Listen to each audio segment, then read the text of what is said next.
कि हमको कोई रास्ता नजर नहीं आ रहा होता है और हम लोग हिम्मत हार जाते हैं। तब हमारे अंदर एक बच्चा होता है जो कोशिश करने से कभी भी पीछे नहीं हटता है। वो हार मानने को तैयार नहीं होता है क्योंकि उसको ना शब्द समझ नहीं आता है।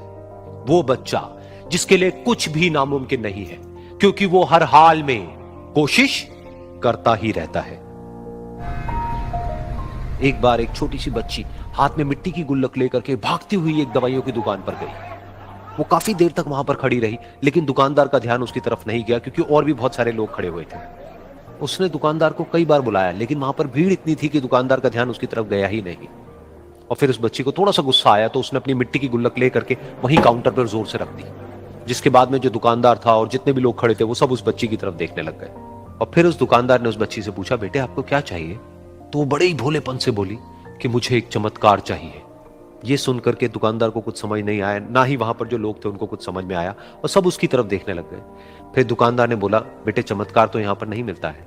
तो बच्ची को लगा कि वो उससे झूठ बोल रहा है, तो बच्ची ने कहा कि मेरी गुल्लक में बहुत पैसे हैं, आप बताओ आपको कितने पैसे चाहिए, लेकिन मैं आज यहां से चमत्कार लेकर के ही जाऊंगी। तो वहीं काउंटर पे एक और आदमी खड़ा था, उसने उस बच्ची से पूछा कि बेटे क्यों चाहिए तुमको चमत्कार? तब उस बच्ची ने अपनी कहानी बताई कि अभी कुछ दिन पहले मेरे भाई के सर में बहुत तेज दर्द हुआ, तो मेरे पापा मम्मी उसको हॉस्पिटल ले गए। उसके बाद कई दिन तक मेरा भाई घर नहीं आया। तो मैंने कई बार अपने पापा से पूछा, लेकिन उन्होंने मुझे कुछ नहीं बताया। उन्होंने बार बार यही कहा कि वो आ जाएगा, वो कल आ जाएगा, वो कल आ जाएगा, लेकिन वो आ ही नहीं रहा था। तो मैंने देखा कि मम्मी रो रही है, और पापा मम्मी को कह रहे थे कि उसकी दवाइयों के लिए और उसके इलाज के लिए जितने पैसे चाहिए उतने मेरे पास में नहीं है, अब उसको कोई चमत्कार ही बचा सकता है। तब मुझे लगा कि अगर मेरे पापा के पास में इतने पैसे नहीं भी हैं तो क्या हुआ, मेरे पास में तो है। तो मैंने जितने भी पैसे जोड़ रखे हैं वो सारे लेकर के मैं इस दवाई की दुकान पर आई। फिर उस आदमी ने उस बच्ची से पूछा, कितने पैसे हैं तुम्हारे पास में? ये सुनते ही उस बच्ची ने अपनी गुल्लक उठाई, जमीन पर फेंकी और तोड़ दी, और पैसे गिनने लग गई। बाकी सब लोग खड़े होकर के उसको देख रहे थे। थोड़ी देर बाद उसने सारे पैसे अपने हाथ में इकट्ठे किए और बोली, मेरे पास में पूरे 19 रुपए हैं। वो जो आदमी वहां पर खड़ा था वो थोड़ा सा मुस्कुराया और बोला कि अरे तुम्हारे पास में तो पूरे पैसे हैं, इतने का ही तो आता है चमत्कार। ये सुनकर के वो बच्ची बहुत खुश हो गई और बोली कि चलो मैं आपको अपने पापा से मिलवाती हूं। बाद में पता लगा कि वो आदमी कोई आम आदमी नहीं था, बल्कि एक बहुत बड़ा न्यूरोसर्जन था, और उसने सिर्फ 19 रुपए में उसके भाई की सर्जरी करी, और कुछ ही दिन बाद वो ठीक होकर के घर वापस आ गया। फिर कुछ दिन बाद वो बच्ची, उसका भाई, उसके पापा, उसकी मम्मी, चारों एक साथ बैठे हुए थे और बात कर रहे थे। तो उसकी मम्मी ने उसके पापा से पूछा कि अब तो बता दो ये चमत्कार आपने किया कैसे? तो उन्होंने अपनी बेटी की तरफ देखा और बोले, ये चमत्कार मैंने नहीं, इसने किया है।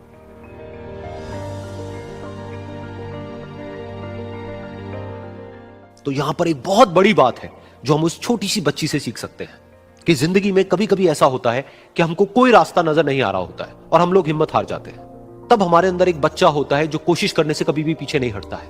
वो हार मानने को तैयार नहीं होता है क्योंकि उसको ना शब्द समझ नहीं आता है। वो बच्चा जिसके लिए कुछ भी नामुमकिन नहीं है, क्योंकि वो हर हाल में कोशिश करता ही रहता है।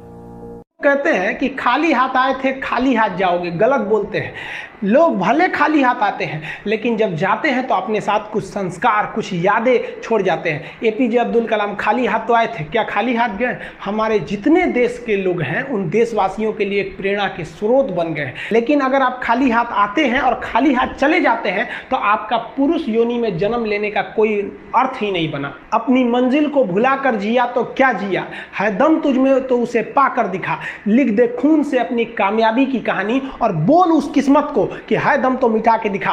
इसलिए कभी किस्मत को मत कोसिएगा, अपने हौसले से अपनी कहानी लिखिएगा। पसीने की स्याही से जो लिखते हैं अपने हौसले के इरादे, उनके मुकद्दर के पन्ने कभी कोरे नहीं होते। देखिए, शिक्षक और सड़क ऐसी चीज है जो खुद तो अपने जगह पे रहती है और दूसरों को मंजिल तक पहुंचा देती है। ये सबसे हो जाती है, लेकिन दोबारा गलती नहीं होना चाहिए। जब भी किसी की आलोचना करिए तो उसमें एक छोटी सी प्रशंसा जोड़कर ही उस आलोचना को खत्म कीजिए कि शुरुआत तो डांटने से किए थे, बाद में उसका हौसला बढ़ा के हंसी मजाक में उसे निकाल दीजिए, बीच बीच में उसे फिर एहसास दिलाइए, लेकिन बार बार कमियों को नहीं गिनाना चाहिए। महाभारत देखिएगा, महाभारत में जो कृष्ण भगवान थे वो कौरवों के बीच गए संदेशा लेके, आखिरी संदेशा, वहां पे भी उनकी भाषा देखिएगा। आप महाभारत अगर सीरीज देखिए तो भाषा देखिएगा, दुश्मन से भी इस तरह से बात कर रहे थे जैसे लगता था गुरु जी से बात कर रहे हैं। ये भाषा की मर्यादा। लेकिन आज ये वही श्याम की धरती है, ये वही पुरुषोत्तम राम की धरती है जहां लोग तहजीब भूल गए कि बात करना कैसा चाहिए। ये वही पुरुषोत्तम राम थे जिनके अपने भाई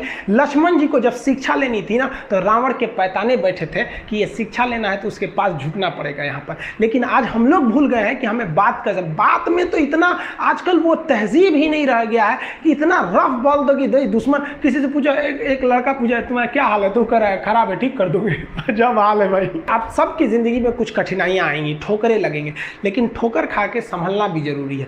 ठोकरें खाकर भी ना संभला तो ये मुसाफिर का नसीब, राह के पत्थर तो अपना फर्ज अदा कर चुके हैं। और कभी भी मुश्किलों से घबराइएगा नहीं। कोको कोला कंपनी जब स्थापना हुई थी तो एक साल में केवल इसके 25 बोतल बिके थे। कंपनी का दिमाग हिल गया था। लेकिन आज के समय में दुनिया में हर जगह कोको कोला बिकता है और इसने तो फिजिक्स को उल्टा कर दिया। लोग कहते हैं ठंडा मतलब तो कोको कोला। भाई साहब, ठंडा मतलब वो होता है जिसका टेम्परेचर कम हो, लेकिन इतना बिका कि इसके आगे लोग भूल गए कि ठंडा मतलब कोको कोला नहीं होता है। ठंडा मतलब वह चीज जिसका टेम्परेचर कम है। इसलिए परेशानियों से कभी मत घबराइएगा। आगे बढ़ने के लिए तकलीफ का होना जरूरी है, क्योंकि छांव आते ही इंसान के कदम रुक जाते हैं और धूप में कभी कदम नहीं रुकते हैं, कदम नहीं रुकते हैं। ज़रूरी नहीं कि हर चीज़ आपको किताबें और यूनिवर्सिटी में ही पढ़ाया जाएगा। बहुत से चीज़ें हैं जो आपकी खाली पेट और खाली जेब सिखाएगी, जो आपको कोई टीचर नहीं सिखाएगा।